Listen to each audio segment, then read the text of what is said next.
ఈ సమయమందు కొద్ది నిమిషాలు దేవుని మాటలు ఆలకిద్దాం. మన వాక్య ధ్యానాంశమై ఇర్మియా గ్రంథము 30వ అధ్యాయం 17వ వచనాన్ని చదువుకుందాము. వారు ఎవరునూ లక్ష్య పెట్టని సియోననియు వెలివేయబడినదనియు నీకు పేరు పెట్టుచున్నారు. అయితే నేను నీకు ఆరోగ్యము కలగజేసేదను, నీ గాయములను మాన్పెదను. ఇదే యెహోవా వాక్కు. ఆమేన్. ఈ మాట ఒకంత మనము పరిశీలన చేద్దాం. ప్రియమైనటువంటి దైవ జనాంగమా, దేవుని జనాంగం భయంకరమైనటువంటి పరిస్థితులు గుండా వెళ్ళుచూ ఉన్నారు. క్రీస్తు పూర్వం 6వ శతాబ్దంలో, అనగా ఇప్పటికించుమించు 2600 సంవత్సరాలకు పూర్వం జరిగినటువంటి సంఘటన ఇక్కడ మనం చూస్తూ ఉన్నాం. ప్రజలందరూ కూడా భయంకరమైనటువంటి బలహీనతలకు గురై ఉన్నారు. అక్కడ శారీరకమైన బలహీనత మాత్రమే కాదు, అన్ని విషయాలలోనూ వారు జబ్బు పడిపోయి ఉన్నారు. పట్టణము కూడా జబ్బుతో నిండిపోయింది. ఏమాత్రము పట్టణానికి ఉండవలసిన శోభ, పేరు మాత్రము పట్టణం అని ఉంది, కానీ పేరుకు తగినటువంటి ఏమాత్రము అక్కడ సౌభాగ్యం ఏమీ కనిపించట్లేదు. కారణమేమనగా దేవుడే ఆ గాయం అవడానికి వారిని విడిచిపెట్టేశాడు. అందుకొరకే 12వ వచనంలో అంటాడు, యెహోవా ఇలాగూ సెలవిచ్చుచున్నాడు, నీ వ్యాధి ఘోరమైనది, నీ గాయము బాధకరమైనది, నీ పాపములు విస్తరింపగా శత్రువు కొట్టినట్లు నీ గొప్ప దోషమును బట్టి నేను నీకు కఠిన శిక్ష చేసి నిన్ను గాయపరచి ఉన్నాను. కాగా నీ పక్షంన వాద్యమాడెవడునూ లేడు, నీ గాయములకు చికిత్స చేయదగిన మందు నీకు లేదు. ప్రియమైన వాళ్ళేరా, చాలా సందర్భాల్లో మనకు శారీరకంగా వచ్చిన బలహీనతలన్నిటికీ రోగానికి మందు ఉంటుంది, కానీ దేవుడు ఒకవేళ ఏదైనా వ్యాధి చేత మనల్ని మొత్తితే ఏ మెడిసిన్ ఉండదు. ఆ మందు మన జీవితంలో ఎక్కడా పొందలేము. మరి దేవుని ద్వారా వచ్చినటువంటి రోగాన్ని మనం పోగొట్టుకోగలగాలి అంటే దేవుడే దానికి మందు ఇవ్వాలి. దేవునికి స్తోత్రం. చాలా సందర్భాల్లో మన జీవితంలో కలిగేటువంటి అనారోగ్యాలన్నీ కూడా ప్రకృతి సంబంధంగానో తినే ఆహారం వలన వచ్చినది కాదు. కొన్ని రోగాలు మన జీవితాన్ని సరిచేయడానికే వచ్చేవిగా ఉంటాయి, మన బ్రతుకును మలచడానికే వచ్చేవిగా ఉంటాయి. ఈ దినాన మన ఆహార పదార్థాలన్నీ అనారోగ్యముతో నిండిపోయాయి. తినే ఆహారము ఎక్కడా కూడా ఆరోగ్యకరమైనది లేదు. అన్నీ కూడా భయంకరమైనటువంటి రసాయనాలతో మిళితమైపోయి ఉండడం వల్ల రోగగ్రస్తమైపోయాయి. కాబట్టి సాధారణముగా పండించేటువంటి పంట ఇప్పుడు కరువు అయిపోయింది. కాబట్టి మనం తినే ఆహారము ఆరోగ్యదాయకమైనది కాదు, కానీ అనారోగ్యాన్నే మనం భుజిస్తూ ఉన్నాం. అందుకొరకు రోగాలు వస్తూ ఉన్నాయి. కొన్ని సందర్భాల్లో వాతావరణం, మన ఇంటి పరిసరాలు, మనం చేసేటువంటి శుభ్రత అశుభ్రతను బట్టి కూడా రోగాలు వస్తూ ఉంటాయి. అధికమైన శుభ్రత కూడా రోగాన్ని తీసుకొస్తుంది. కారణం ఏంటంటే మీలో ఇమ్యూనిటీ పవర్ని తగ్గించేస్తుంది కనుక. అందుకొరకు అప్పుడప్పుడు పిల్లల్ని పుట్టిన తర్వాత మట్టిలో ఆడడానికి వాళ్ళని వదిలేయాలట. వారు మట్టిలో ఆడి దొరులుతూ ఉంటే వారి దేహానికి ఏ ఇన్ఫెక్షన్ కూడా రాకుండా కాపాడబడుతుంది, వారికి ఇమ్యూనిటీ పవర్ పెరుగుతుంది. కానీ మనం ఏంటంటే ఏ రోగం రాకుండా ఉండాలని వాళ్ళని చాలా నీట్ అండ్ క్లీన్గా ఉంచుతాము. అందుకొరకు వాళ్ళు గబుక్కుని చిన్న మట్టిలోకి వెళ్ళగానే ఇన్ఫెక్షన్ వచ్చేస్తుంది, చిన్న తడవగానే వాళ్ళకి రోగం వచ్చేస్తుంది. కానీ మామూలుగా పెంచిన వాళ్ళని చూడండి, వాళ్ళకి ఏ జబ్బు కలగదు. కారణం ఏంటంటే వాళ్ళంతా దాంట్లోనే చిన్నప్పటి నుంచి పెరిగినటువంటి వారు. దేవునికి స్తోత్రం. హల్లెలూయా.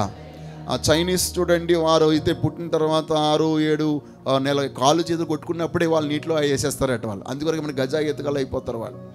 వాళ్ళకి ఊపిరి ఆడిపోతున్నా సరే ఆ ఊపిరి ఆడలేనప్పుడే గట్టిగా కొట్టుకుంటారట వాళ్ళు. అందుకొరకే వాళ్ళు శరీరంలో మంచి దౌర్యం అంటే శక్తి కలిగినటువంటి వారుగా, కండరాల్లో బలం కలిగిన వారుగా తీర్చబడుతూ ఉంటారు. మనమైతే అలా చేయలేము. ఎందుకంటే వాళ్ళకి స్నానం చేయించినప్పుడు ఆ ఏడుపు చూస్తేనే మనకు భయం వేసేస్తుంది, అయ్యి బాబోయ్ వీళ్ళు ఏమైపోతారో అని. అందుకొరకు మన పిల్లలు ఇలాగ ఉన్నారు, వాళ్ళ పిల్లలు అలాగ ఉన్నారు.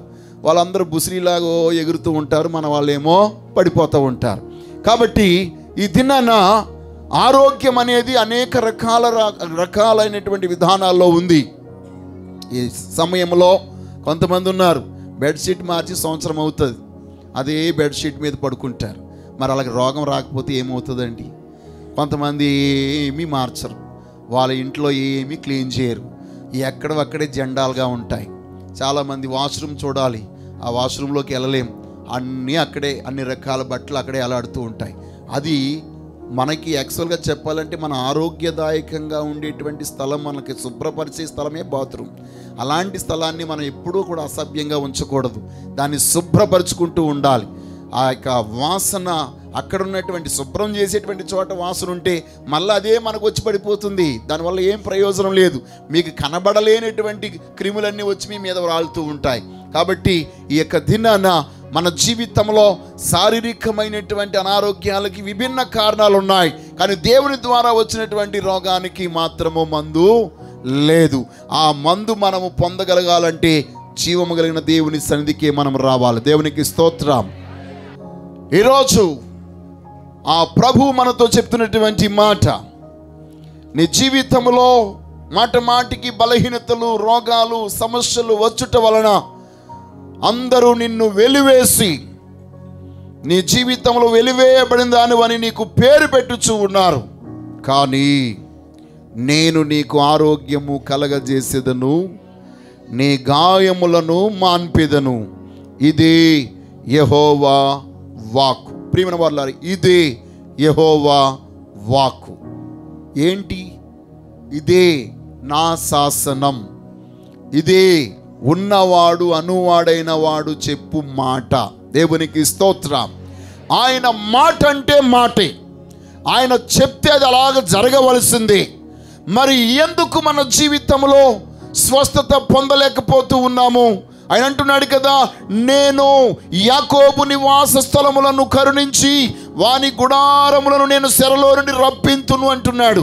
ఈరోజు మన దేహం అనే గుడారం చెరలో పట్టబడి ఉంది, ఆ గుడారము చెరలో ఉంది. అందుకొరకే అపోస్తలుడైన పౌలు కొరింథీయులకు రాసిన 2వ పత్రిక 5వ అధ్యాయంలో ఈ దేహమును గుడారముగా పోల్చి ఉన్నాడు. భూమి మీద మన గుడారమైన ఈ నివాస స్థలము శిథిలమైపోయినను చేతి పని కాక దేవుని చేత కట్టబడినదియు నిత్యమైనదియునైనా నివాసం పరలోకమందు మనకున్నదని మనం ఎరుగుదుము. దేవునికి మహిమ కలుగునుగాక. కాబట్టి ఈ గుడారము ఇప్పుడు చెరలో ఉంది. ఏ చెరలో? రోగం అనే చెరలో. కొంతమందికి కొన్ని రకాలైన వ్యాధులు, కొంతమందికి దీర్ఘకాల తలబాధ, కొంతమందికి దీర్ఘకాలము కడుపు నొప్పి, కొంతమందికి దీర్ఘకాలము ఇన్ఫెక్షన్, బ్లడ్ ఇన్ఫెక్షన్, కొంతమందికి దీర్ఘకాలం బీపీ, షుగర్, ఇప్పుడు థైరాయిడ్, ఇంకా ఏవేవో రకరకాలైనటువంటి వ్యాధులు, క్యాన్సర్, హార్ట్ ప్రాబ్లం, రకరకాలైనటువంటి బలహీనతలు వస్తూ ఉన్నాయి. ఇవన్నీ కూడా రోగం అనే చెరలో ఉన్నాయి. ఈ దేహము రోగం అనే చెరలో ఉంది. కాబట్టి ఈ రోగం అనే చెరలో ఉన్నటువంటి దేహము బయటికి రాగలగాలంటే, చెరలో నుంచి విడుదల పొందగలగాలంటే సర్వశక్తి గల దేవుడే మన జీవితంలో ఏదైనా కార్యం జరిగించాలి. దేవునికి స్తోత్రం.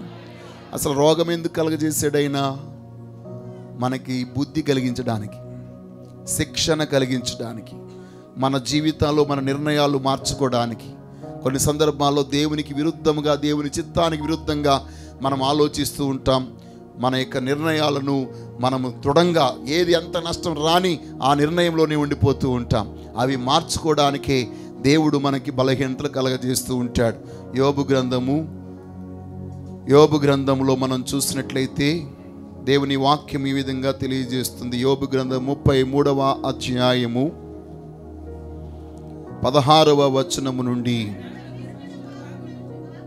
నరులు గర్విష్ఠులు కాకుండా చేయునట్లు, తాము తలంచిన కార్యము వారు మానుకొన చేయునట్లు, కోతికి పోకుండా వారిని కాపాడునట్లు, కత్తి వలన నశింపకుండా వారి ప్రాణమును తప్పించునట్లు ఆయన వారి చెవులను తెరవజేయును, వారి కొరకు ఉపదేశము సిద్ధపరచును. వ్యాధి చేత మంచమెక్కుట వలనను, ఒకని ఎముకలలో ఎడతగిన నొప్పులు కలుగుట వలనను వాడు శిక్షణము నొందును. ప్రియమైన వాళ్ళరా, దేవాది దేవుడు చాలామంది జీవితంలో నేరుగా ప్రత్యక్షము కలిగి మాట్లాడితే వారు వినరట.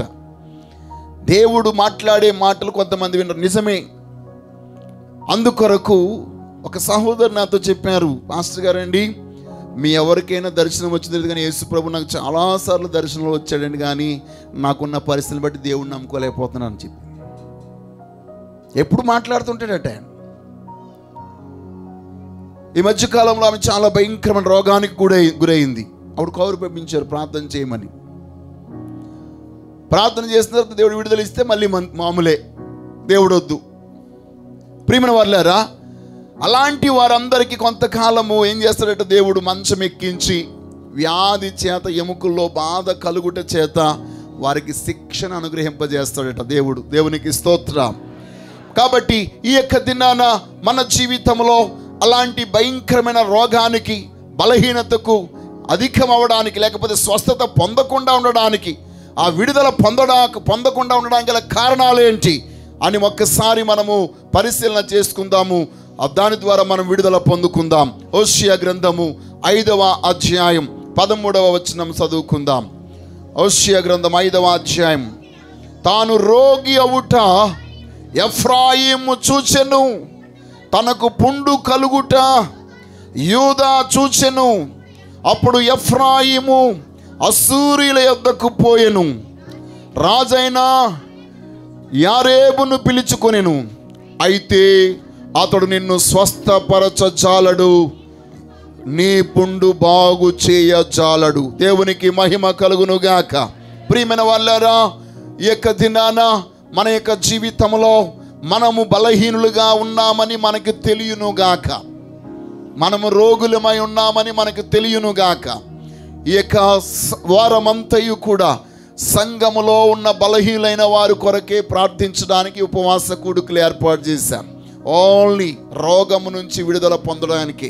కారణం ఏమనగా రోజు రోజుకు ఒకరి తర్వాత ఒకరు అలాగ బలహీనతలకు గురైపోతూ ఉన్నారు.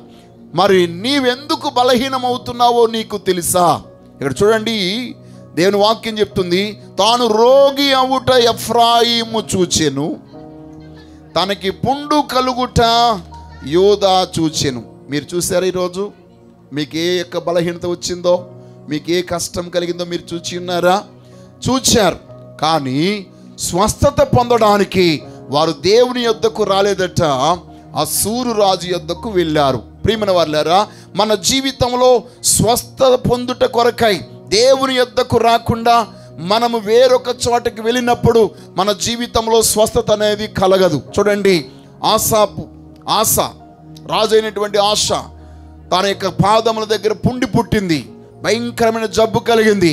కానీ ఆ యొక్క పుండు కలిగింది దేవుని వలనని తను ఎరగక వైద్యుల్ని ఆశ్రయించాడు, కానీ దేవుణ్ణి ఆశ్రయించలేదు. తన జీవితంలో ఎన్నో అద్భుతాలు చేశాడు, ఎన్నో గొప్ప కార్యాలు జరిగించాడు, దేవుని ద్వారా ఎన్నో మహిమలను పొందినవాడు. చెప్పాలంటే కొద్ది సైన్యముతో గొప్ప శత్రువులను జయించినటువంటి వ్యక్తి. తన దగ్గర ఉన్నటువంటి సైన్యం చాలా తక్కువ, కానీ 10 లక్షలకు పైగా తన మీదకి దండెత్తి వచ్చినటువంటి సైన్యం అంతటిని కూడా ఒక గొప్ప మాట దేవుడిచ్చాడు. అక్కడ ఏంటంటే శరీర మాంసాలు లేక రక్త మాంసాల ద్వారా దేవుడు మనకి విజయం అనుగ్రహింపజేసేవాడు కాదు. ఆయన కొద్ది వారి చేతనైనను గొప్ప వారి చేతనైనను విజయం ఇచ్చుటకు యెహోవాకు సాధ్యము అని దేవుని యొక్క వాక్యంలో మనము చూస్తూ ఉన్నాం. కాబట్టి ప్రియమైన బిడ్డలారా, ఈ యొక్క ఆశ మరణకర సమయం వచ్చినప్పుడు, లేక తన యొక్క వృద్ధాప్యమందు దేవుణ్ణి ఆశ్రయించడం మానివేయడం వలన తన శరీరంలో పుండు పుట్టింది. ఎందుకు ఆ పుండు పుట్టింది? తాను దేవుని వైపు తిరగాలని, దేవుని దగ్గరికి రావాలని. కానీ ఆ రోగం వచ్చినప్పుడు తను వైద్యులందరినీ పిలిపించుకున్నాడట. బహుబాధపడినను దాని విషయంలో అతడు యెహోవా యొద్ద విచారణ చేయక వైద్యులను పట్టుకుని. వైద్యుల యొద్దకు వెళ్ళొద్దని నేను చెప్పట్లేదు. మన జీవితంలో ఏ సందర్భాల్లో మనం వైద్యుల యొద్దకు వెళ్ళాలి, దేవుడు మనకి తెలియజేసిన తర్వాత కూడా మనం దేవుడిని దగ్గరికి రాకుండా ఉంటే ఆ వ్యాధి నుంచి మనం విడుదల పొందలేం. కాబట్టి ఈ దినాన కూడి వచ్చినటువంటి మీ అందరూ ఒక్కసారి మిమ్మల్ని మీరు ప్రభువుకు ప్రతిష్ఠించుకునండి. ఏ రోజు ఏది ఏమైనా దేవుని యొద్దనే విచారణ చేసి మన యొక్క బాధ నుండి, మన రోగము నుండి మనం విడుదల పొందుదుముగాక. హల్లెలూయా. దేని బిడ్డలారా, అదే హోషేయ గ్రంథము 6వ అధ్యాయం 1వ వచనంలో చూసినట్లయితే, ఎందుకు దేవుడు మనకి స్వస్థత కలిగించటలేదు? మనము యెహోవా యొద్దకు మరలుదము రండి, ఆయన మనలను చీల్చివేసెను, ఆయనే మనలను స్వస్థపరచును, ఆయన మనలను కొట్టెను, ఆయనే మనలను బాగు చేయను అని వారందరూ కూడా ప్రభు దగ్గరికి మరలారట. కానీ వారి భక్తి స్థిరమైన భక్తి కాదు. వారి యొక్క ప్రార్థన స్థిరమైన ప్రార్థన కాదు. అవసరానికి వారు చేసే ప్రార్థనగా మారిపోయింది. అందుకొరకే 4వ వచనంలో అంటున్నాడు కదా, ఎఫ్రాయిము నిన్ను నేనేమి చేతును, యూదా నిన్ను నేనేమి చేతును, తెల్లవారగానే కనబడు మేఘం ఎగిరిపోవునట్లును, ప్రాతకాలమున పడు మంచు ఆరిపోవునట్లును మీ భక్తి నిలువకపోయేను. చూడండి, మొదట వాళ్ళు చేసిన ప్రార్థన చూస్తే చాలా అద్భుతంగా ఉంది. ఆ 3 వచనాల్లో మనం చూసినప్పుడు, మనందరం వెళ్ళిపోదాం రండి దేవుడి దగ్గరికి, ఆయనే మనల్ని చీల్చాడు, ఆయనే స్వస్థపరుస్తాడు, ఆయనే మనల్ని కొట్టాడు, ఆయనే మనల్ని బాగు చేస్తాడు, ఇదిగో 2 దినములైన తర్వాత ఆయన మరలా మనల్ని బ్రతికిస్తాడు, మనము ఆయన సముఖమందు బ్రతుకున్నట్లు 3వ దినమున ఆయన మనల్ని స్థిరపరుస్తాడు అని చెప్పి వారందరూ కూడా దేవుని దగ్గరికి వచ్చి వెంటనే వారు మరలా ఉదయకాలమునే తెల్లవారుజామునే పడే మంచులాగా సూర్యుడు రాగానే ఎగిరిపోయినట్లు. చూడండి, ఉదయం చూస్తే వర్షం పడిపోద్దేమనుకుంటాం, కొన్ని సందర్భాల్లో చీకటిగా కనబడుతుంది. అమ్మో ఈరోజు హ్యాపీగా ఉండొచ్చు, చల్లగా ఉంటుందని చెప్పి. ఆ తర్వాత చూడ ఆ రోజే భయంకరమైన వేడి వచ్చేస్తుంది. ఆ మంచు కనిపించదు, ఆ మబ్బు కనిపించదు. ఆ మబ్బులాగే మన భక్తి ఉంటుందట. ఈరోజు నీ జీవితంలో సంపూర్ణమైన స్వస్థత, అందుకొరకే దేవుడు కూడా స్వస్థపరిచిన తర్వాత మళ్ళా రోగాన్ని అలౌ చేస్తున్నాడు. దేవునికి స్తోత్రం. యేసు నామములో ఈరోజు స్థిరమైన ఆరోగ్యాన్ని మనము పొందుదుముగాక, స్థిరమైనటువంటి సంపూర్ణమైన విడుదల మనము పొందుదుముగాక. అది స్థిరమైన స్వస్థతగా మనకు ఉండునట్లు, స్థిరమైన ఆరోగ్యంగా మనకు ఉండునట్లు మన జీవితంలో మన భక్తి కూడా స్థిరముగా ఉండునుగాక. మన ప్రార్థనలో స్థిరముగా ఉందుముగాక, విశ్వాసంలో స్థిరముగా ఉందుముగాక. నిలకడలేని భక్తి, నీ భక్తి నిలవడం లేదు గనుక, నిలకడగా లేదు గనుకనే నీవు మరలా రోగివయ్యావు, నీవు మరలా అనారోగ్యానికి గురి అయి ఉన్నావు, నువ్వు మరలా నీ యొక్క అవిశ్వాసం బట్టి లేని రోగాన్ని తెచ్చుకుని ఉన్నావు అని దేవుడు అంటున్నాడు. ప్రియమైన వాళ్ళారా, ఈరోజు మరలా మనము విశ్వాసం గలవారమై సంపూర్ణమైన ఆరోగ్యాన్ని పొందుదుముగాక. 7వ అధ్యాయం 1వ వచనాన్ని మనము చూద్దాం.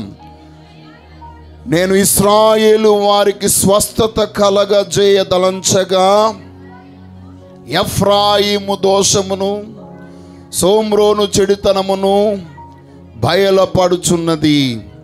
జనులు మోసము అభ్యాసము చేసెదరు, కొల్లగాండ్రై లోపలికి సొరబడుదురు, ఆ బందిపోటు దొంగలై బయట దోచుకొందురు. చాలండి ప్రియమైన వాళ్ళారా, ఇక్కడ అంటున్నాడు కదా, నేను ఇశ్రాయేలు వారిని స్వస్థత కలగజేయదలంచగా.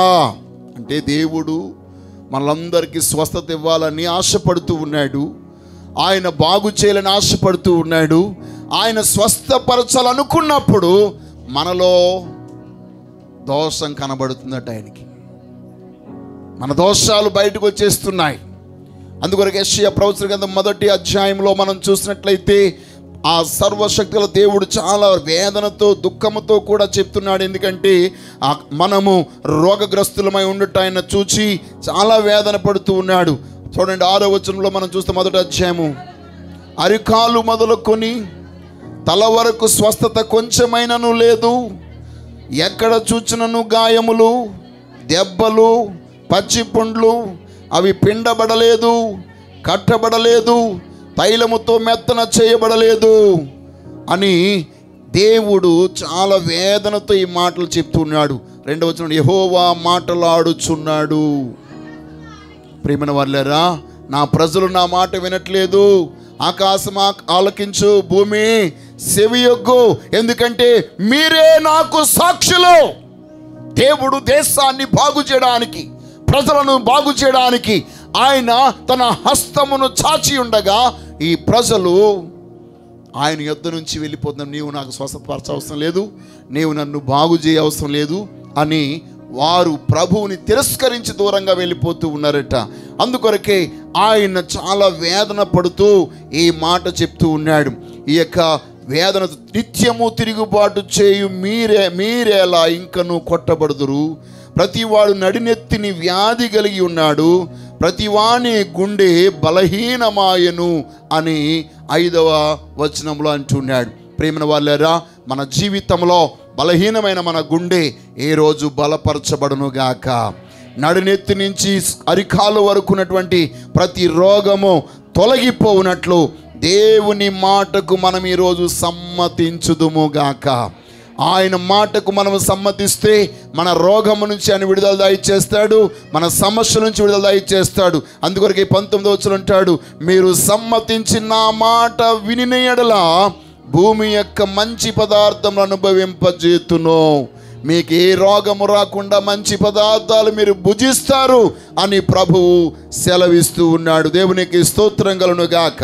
అయితే వీరి యొక్క దోషములు నాకు కనబడుచున్నాయి, నేను స్వస్థపరచాలనుకుంటున్నాను, కానీ వీరి అవిధేయత నాకు కనబడుతుంది, వీరి బుద్ధిహీనత నాకు కనబడుతుంది, వీరి యొక్క భక్తిహీనత నాకు కనబడుతుంది. అందుకొరకే వీరు స్వస్థత పొందలేకపోవచ్చు ఉన్నారు. మరలా అంటాడు కదైనా 11వ అధ్యాయము 3వ వచనంలో మనం చూస్తే, హోషేయ గ్రంథం 11 చదవమ్మా.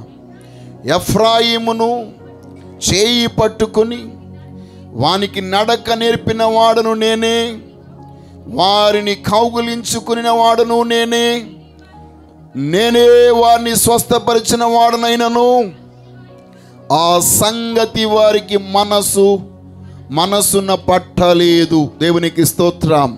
ప్రేమ వాళ్ళారా, ఇక్కడ మరలా అంటున్నాడు, నేను చేయి పట్టి వానికి నడక నేర్పిన వాడను నేను, వారిని నేను కౌగిలించుకున్నవాడను నేనే వారిని స్వస్థపరిచేవాడనైనను ఆ సంగతి వారికి మనసున పట్టలేదు. ప్రియమైన వాళ్ళేరా, చాలా సందర్భంలో దేవుని ద్వారా మనము స్వస్థతను పొందాము, దేవుని ద్వారానే మనం విడుదల పొందాము, దేవుని ద్వారానే ఆరోగ్యాన్ని పొందాము. కానీ ఇది దేవుని ద్వారా వచ్చిన స్వస్థత, ఆరోగ్యము అని మనస్సును పెట్టకపోతే మరలా మనము రోగులుగా మారిపోతామట. దేవునికి స్తోత్రం. హల్లెలూయా, హల్లెలూయా. కాబట్టి ఈరోజు సర్వశక్తి గల జీవము గల దేవుని యొక్క సన్నిధిలో మీరందరూ ఆ మహోన్నత దేవుని యొక్క కార్యాన్ని మీ మనస్సును పెట్టుదురుగాక. ఆయన ద్వారానే నాకు స్వస్థత, ఆయన ద్వారానే నాకు విడుదల, ఆయన ద్వారానే నాకు ఆరోగ్యం, ఆయన ద్వారానే నాకు క్షేమం అని ఒక్క గొప్ప విశ్వాసం గలవారుగా మీరు ఉన్నట్లయితే మీ జీవితంలో ఆ రోగం ఎట్టి పరిస్థితుల మీ దగ్గరికి రాదు. దేవునికి స్తోత్రం. హల్లెలూయా. దేని బిడ్డలారా, ఈ దినాన మీ యొక్క స్వస్థత మీ ప్రార్థన అంత దూరంలో ఉంది. ఎంత దూరంలో ఉందండి? మీ ప్రార్థన అంత దూరంలో మీకు స్వస్థత ఉంది. నిశ్చయముగా దేవుడు స్వస్థత కలిగిస్తాడు. ఆయనకి అసాధ్యమైనది ఏమీ లేదు. యెహోషువ గ్రంథం అంతట్లో మనం చూసినట్లయితే పదే పదే ఆయన చెప్తున్నాడు. రోగం గురించే చెప్తున్నాడు కదా, స్వస్థతను గురించే చెప్తున్నాడు కదా. నేను వారిని స్వస్థపరచాలనుకుంటున్నాను, కానీ నా దగ్గరికి వారు రావటం లేదు. నేను వారిని స్వస్థపరచుకోవాలనుకుంటున్నాను, వారి భక్తి నిలకడగా లేదు. నేను వారిని స్వస్థపరచాలనుకున్నాను, వారి దోషాలు నాకు కనబడుతున్నాయి. వారిని నేను స్వస్థపరిచాను, కానీ వారు మనసులో అది తలంచట్లేదు, మనసును పట్టడం లేదు వాళ్ళకి. ఈరోజు దేవుడు స్వస్థపరచువాడనే మాట నీ మనసును పట్టితే, నీ బుద్ధికి ఎక్కితే సంపూర్ణమైన ఆరోగ్యం నీ యొక్క శరీరానికి కలుగుతుంది. దేవునికి స్తోత్రం. ఈరోజు నీ ఆత్మలో గొప్ప దృఢ విశ్వాసము కలిగి ఉందువుగాక. మీకు ఒక మాట చెప్పనా, ఆయన దేవుని బిడలనే కాదండి, ఐగుప్తీలను సహితము ఆరోగ్యముతో నింపిన వాడట ఆయన. దేవునికి స్తోత్రం. నిజమండి, అబద్ధం చెప్పట్లేదు నేను. యెషయా ప్రవచన గ్రంథంలోనే 19వ అధ్యాయము 22వ వచనంలో మనం చూసినట్లయితే వారి గురించి ఆయన అంటున్నాడు కదా, యెహోవా వారిని కొట్టును, స్వస్థపరచవలనని ఐగుప్తీలను కొట్టును. వారు యెహోవా వైపు తిరుగగా ఆయన వారి ప్రార్థనలను అంగీకరించి వారిని స్వస్థపరచును. ఏర్పడును. ఆ క్రిందకు వెళ్ళినట్లయితే ఆయన అంటాడు కదా, సైన్యములకు అధిపతి యెహోవా, నా జనమైన ఐగుప్తీయులారా, నా చేతుల పని అయిన అస్సూరీయులారా, నా స్వాస్థ్యమైన ఇశ్రాయేలులారా, మీరు ఆశీర్వదింపబడుదురని చెప్పి వారిని ఆశీర్వదించును. దేవునికి మహిమ కలుగును గాక. ఆయన సమస్తమైన వారు, ఏ జనాంగమైనా సరే, ఎవరైతే ప్రభు వైపు తిరుగుతారో, దేవునికి మొరపెడతారో, ఆయన వైపు తిరిగి ఆయనకి మొరపెట్టిన వారందరికీ ఆయన స్వస్థతను కలగజేసి ఆశీర్వదిస్తాను అంటున్నాడు. దేవునికి స్తోత్రం. మన యొక్క జీవితంలో మనకు కలిగినటువంటి అనారోగ్యమే మన సంపదలన్నిటికీ నష్టపోవడానికి కారణం. కాబట్టి మనం ఆశీర్వదించబడిన వారంగా ఉండాలంటే ఆరోగ్యవంతులుగా ఉండాలి. ఆరోగ్యవంతులుగా ఉండాలంటే జీవముగల దేవుని యొక్క మాటకు మనం లోబడిన వారమై ఉండాలి. ఆయన యొక్క మాటకు విధేయులమైన వారముగా ఉండాలి. మనకి తెలియకుండానే మనలో ఎగసిపడేటువంటి ప్రతి వ్యతిరేకపు స్వభావము, ఆలోచన యేసు శక్తివంతమైన నామములో మనలో నుండి తొలగిపోవునుగాక. కాబట్టి నా కోరిక, నా ఆశ, సంఘములో ఉన్న ప్రతి ఒక్కరూ, పసిబిడ్డలు మొదలుకొని పెద్దవారి వరకు అందరూ సంపూర్ణమైన ఆరోగ్యవంతులుగా తీర్చబడుదురుగాక. సంపూర్ణమైన క్షేమముతో వారు నింపబడుదురుగాక. పరిపూర్ణమైన ఆరోగ్యం వారు పొందుదురుగాక. అలాగా పొందుకోవాలంటే రోగగ్రస్తమైనటువంటి గుడారము శరలో నుండి విడుదల పొందాలి. అది విడుదల పొందాలంటే ఏ రోజు నీ యొక్క ఆలోచనతో కాదు నువ్వు మాట వినడం. ఈ రోజు నీ దేహము కూడా దేవుని మాట వినుగాక. నీ దేహము కూడా దేవుని మాట వినుగాక. మృతతుల్యమైన నీ శరీరము కూడా దేవుని మాట వినుగాక. లాజరు బయటికి రమ్మనగానే కుళ్ళిపోయిన దేహము బయటికి వచ్చేసింది. ఈ రోజు సర్వశక్తి గల దేవుడు తన శక్తి ద్వారా, తన ఆత్మ ద్వారా నీలో ఒక గొప్ప కార్యము జరిగించునుగాక. ఎండిన ఎముకలే మహా సైన్యమైతే ఈ చిన్న రోగము బాగు చేయుట దేవునికి అసాధ్యమా? ఆయన నిశ్చయముగా బాగు చేయడానికి శక్తిమంతుడు. మనమే స్పందించట్లేదు, మనమే ఆయన మాటకు నమ్మకాన్ని చూపించట్లేదు. ఇది కలుగుతుంది ఏంటిలే, ఇది జరుగుతుంది ఏంటిలే, ఇది అవుతుంది ఏంటిలే అనే ఒక రకమైనటువంటి అపోహలోనికి మనం వెళ్ళిపోతూ, తెలియనటువంటి అపనమ్మకం. కారణం ఏంటంటే మనం నివసించే స్థలాన్ని బట్టి, మనకు పరిచయస్తులైన మనుషులను బట్టి, మనం చేసే సహవాసాలను బట్టి మన యొక్క విశ్వాసం ఆధారపడి ఉంది. ఏ రోజు అలాగ కాదు. సంపూర్ణముగా ఆ శరలో నుండి నువ్వు బయటికి రా, ఆ ఆలోచనలో నుంచి నువ్వు బయటికి రా. సర్వశక్తి గల దేవుని యొక్క హస్తము నీకు కనబడుతుంది. నీ పక్షంగా కార్యము చేసే ఆ దేవుని యొక్క హస్తము నీకు కనబడుతుంది. నిశ్చయముగా ఆయన స్వస్థత పరచు. ఆయన హస్తము నిన్ను స్పృశించగానే, నిన్ను తాకగానే ఈరోజు నీ కంటి మీద ఆయన చెయ్యి చాపబడును గాక. నీ యొక్క చెస్ట్ మీద ఆయన చెయ్యి చాపబడును గాక, నీ గాయం మీద ఆయన చెయ్యి చాపబడును గాక. ఆయన చెయ్యి చాపి ముట్టిన వారు గుడ్డి వారు చూపు పొందారు. నాలిక మీద ఆయన చెయ్యి చాపితే నాలిక సడలి మాట్లాడారు. చెవి మీద చెయ్యి చాపితే చెవిటి వారు బాగుపడ్డారు. ఆయన ప్రతి విధ కుష్టి రోగి యొక్క దేహాన్ని ముట్టితే ఆ రోగమంతా స్వస్థత పొంది ఉన్నాడు. ఈ రోజు మనము కూడా ఆ యొక్క జీవముగల దేవుని యొక్క మాటలో ఉన్న స్వస్థతను చూచుదుము గాక. కొండ మీద ఉండి మాట్లాడుతున్న యేసయ్య మాటలు గృహలో ఉండి కొండ క్రింద గృహలో దాగున్నటువంటి ఆ యొక్క కుష్టి రోగి ఆలకించినప్పుడు కొండ మీద ఉన్నవారు ఏ ఒక్కరూ స్వస్థత పొందలేదు. కానీ క్రింద ఉన్నటువంటి వ్యక్తి ఈయన నిశ్చయముగా సర్వశక్తి గల దేవుడు, ఈయన మాట్లాడితే నా కుష్టి రోగం ఎన్నో సంవత్సరాలుగా తన్ని బంధించి ఆ యొక్క కొండ గృహాల్లో పడవేసి కుటుంబానికి దూరముగా, బంధువులకు దూరముగా, పట్టణానికి దూరముగా వెలివేయబడిన వాడిగా ఉన్న ఈ కుష్టి రోగి జీవము కలిగిన దేవుని మాట విని, అయ్యా నీకిష్టమైతే నన్ను శుద్ధినిగా చేయమని చెప్పినప్పుడు నాకిష్టమే అని ముట్టి బాగు చేశాడు. చెయ్యి చాపి ముట్టి బాగు చేశాడు. ప్రియమైన వాళ్ళారా, ఈ రోజు మనము ఆయన ద్వారా స్వస్థతను పొందుదుముగాక, ఆరోగ్యము పొందుదుముగాక. ఆయన మాట మనకి స్వస్థతనిస్తుంది. ఆమేన్, ఆమేన్, ఆమేన్, ఆమేన్. హల్లెలూయా, హల్లెలూయా, హల్లెలూయా.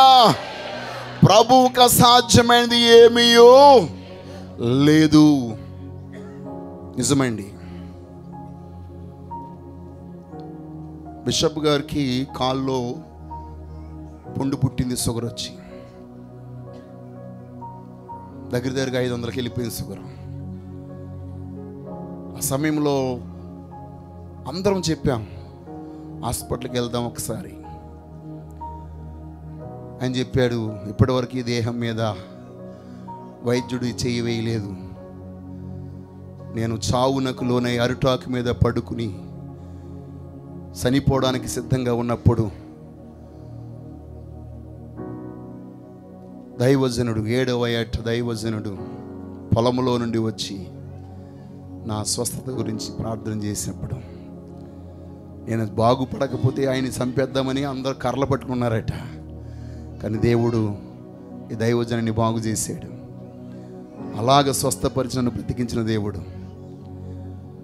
సెరెబ్రల్ మలేరియా వచ్చి 40 దినాలు మంచాన పడి ఉన్నప్పుడు ఒక పాటతో నన్ను దేవుడు లేపాడు. 90లో ఆయన, అప్పుడు మేము బైబిల్ కాలేజీకి వచ్చే ముందనమాట, చాలా భయంకరమైన రోగి అయిపోయారు, చనిపోతారని చెప్పేసి డాక్టర్ కూడా డిక్లేర్ చేశారు. ఆ టైంలో మమ్మీ గారు మెడిసిన్ వేయడానికి మంచినీళ్ళు ఇస్తే ఒకవేళ మంచినీళ్ళలో కూడా ట్యాబ్లెట్ కలిపేసి ఇచ్చిందేమో అని చెప్పేసి మంచినీళ్ళు తాగలేదు. అంత గొప్ప విశ్వాసమైంది. అందరూ బుద్ధిహీనుడు, పనికిమాలోడు అని రకరకాలుగా మాట్లాడారు. కానీ దేవుడు అద్భుతమైన రీతిలో స్వస్థపరిచి 40 దినాల తర్వాత లేచి వచ్చి చర్చిలో ప్రసంగం చేశాడు ఆయన. దేవునికి స్తోత్రాలు, హల్లెలూయా. ఆహారం ఏమీ తినకుండా ఉన్నటువంటి అలాగ దేవుడు నా పట్ల కార్యాలు జరిగించాడు. భయంకరమైన యాక్సిడెంట్లు అయినప్పుడు ఈ ప్రాణానికి కానీ ఎముకు కానీ ఏమీ అవ్వకుండా, దేని బిడ్డలారా, ఆ స్కార్పియో మొత్తం నుజ్జు అయిపోయింది. ఇంచుమించు ఈ యువతల రోడ్ నుంచి అవతల రోడ్డుకి బిల్టీలు కొట్టుకుంటూ వెళ్ళి ఆ గోతులో పడిపోయింది. అందరూ అనుకున్నారు దాంట్లో ఉన్న వాళ్ళందరూ చనిపోయారని. ఏ హాని కలగకుండా దేవుడు వీరిని కాపాడాడు. ఆ కారుని బుల్డోజర్తో, వాట్ వి కాల్ ప్రొక్లైన్తో లేపి లారీ మీద పెట్టుకుని తీసుకుని వస్తే కాటాకు తప్ప దేనికి పనిచేయలేదు. కొత్త కారు, అంత ఘోరంగా నుజ్జు అయిపోయింది. దేవుడు అప్పుడు కాపాడాడు. అలాంటిది ఈ యొక్క కాలి గాయం ఆయన ముట్టలేడా అని చెప్పి అందరినీ గద్దించాడు ఆయన. ఎంత అద్భుతమంటే మచ్చ ఉంటుంది, ఇప్పుడు మీరు చూడొచ్చు కాలు మీద. ఆ గ్యాంగ్రీన్ అయిపోయినటువంటి ఆ కాలు అద్భుతమైన రీతిలో స్వస్థత పొందిందండి. అప్పుడు నాకు అనిపించింది, ఆశ ఆ రోజు గ్యాంగ్రీన్ అయినప్పుడు దేవుడిని ఆశ్రయించలేదు. ఈ దైవజనుడు ఆశ్రయించాడు, గొప్ప స్వస్థత పొందాడు. ఏమండి, హార్ట్ స్ట్రోక్ వచ్చేస్తే మనమైతే ఎంతో డబ్బు ఖర్చు పెట్టేస్తాం కదా హాస్పిటల్లో మేమే బలవంతంగా తీసుకెళ్ళి జాయిన్ చేస్తే హాస్పిటల్లో డాక్టర్ని చేపట్టుకునేలేదు. ఆయన నాకు ఏ స్కానింగ్ వద్దు, వీళ్ళు బుద్ధిహీనులుగా తీసుకొచ్చి ఇక్కడ పెట్టేశారు. ఒకవేళ నేను చనిపోవాలనుకుంటే చనిపోతాను, మీరు ట్రీట్మెంట్ చేసినా చచ్చిపోతారు. నన్ను బ్రతికించాలనుకుంటే దేవుడు ఇక్కడి నుంచి నన్ను బ్రతికిస్తాడని చెప్పేసి హాస్పిటల్ నుంచి బలవంతంగా బయటకు తీసుకొచ్చేసామండి. ఆయన బలవంతం చేస్తే తీసుకొచ్చేసాం. దేవుడు ఎంత అద్భుతంగా, సంవత్సరం మీద 2 నెలలు అయిపోయింది, 3 నెలలు అవుతుంది ఇప్పుడు. ఆ స్ట్రోక్ వచ్చి ఏ స్పర్శ లేనటువంటి ఆయన మళ్ళీ యంగ్ అయిపోయి మా అందరికంటే బలంగా ప్రసంగం చేసేస్తున్నాడు. ఆయన స్ట్రోక్ వచ్చిన తర్వాత మన చర్చకి మన చాలాసార్లు వచ్చారు కదా. దేవునికి స్తోత్రం. అంటే జరగలేని నేను చెప్పట్లేదు, కనులారా చూచినవి. నా గురించి చెప్తే గొప్ప చెప్పాను అనుకుంటారు కదా. అందుకొరకే దేవుడు చేసిన కార్యాలను నేను తెలియజేస్తాను. అంటే ఎవరైతే దేవుని మాటకు లోబడి ఆయన యొక్క స్వస్థత మీద ఆధారపడతారో నిశ్చయముగా దేవుని యొక్క అద్భుతమైనటువంటి విడుదల కలుగుతుంది. ఆయన మాట మనకి లేకపోతే మీ కొరకు దినకరణ గారు కాదు, పాలు యాంగిచో గారు కాదు, యేసు ప్రభువే మీ మీద చేతులుంచిన మీకు స్వస్థత మాత్రం కలగదు. నా మాట అర్థమవుతుందా? ఒక దైవజనుడి మాట వలన మీకు స్వస్థత కలగదు. ఇది దేవుని మాటని మీరు స్వీకరిస్తే స్వస్థత కలుగుతుంది. చూడండి, కొంతమంది భక్తులందరూ, శిష్యులందరూ యేసయ్య దగ్గరికి వచ్చి, అయ్యా ఈ ప్రధాని ఈ మేలు, నీ ద్వారా ఈ మేలు పొందడానికి యోగ్యుడు అని చెప్పినప్పుడు వెంటనే వెళ్ళి యేసయ్య కార్యం చేయలేదు. కానీ ఆ ప్రధాని అంటాడు, అయ్యా మీరు నా ఇంటికి వచ్చేటకు నేను యోగ్యుడిని కాను, నీ ఒక్క మాట సెలవిస్తే చాలు. అంటే చూడండి, అక్కడ దేవుని మాటలో ఉన్నటువంటి స్వస్థతను తను గ్రహించాడు. దేవునికి స్తోత్రం. ఈ రికగ్నైజ్డ్ దట్. ఆయన అంటాడు కదా, నీవు రమ్మంటే వస్తుంది, పొమ్మంటే పోతుంది. అలాగే ఈ రోగం, నేను ఒక అధికారిని కాబట్టి ఒక సేవకుని రమ్మంటే వస్తాడు, పొమ్మంటే పోతాడు. ఈ రోగాలన్నీ కూడా నీ చేతిలో అలాగే ఉన్నాయి నాయనా. నీ ఒకరు రమ్మంటే వస్తాయి, పొమ్మంటే పోతాయి.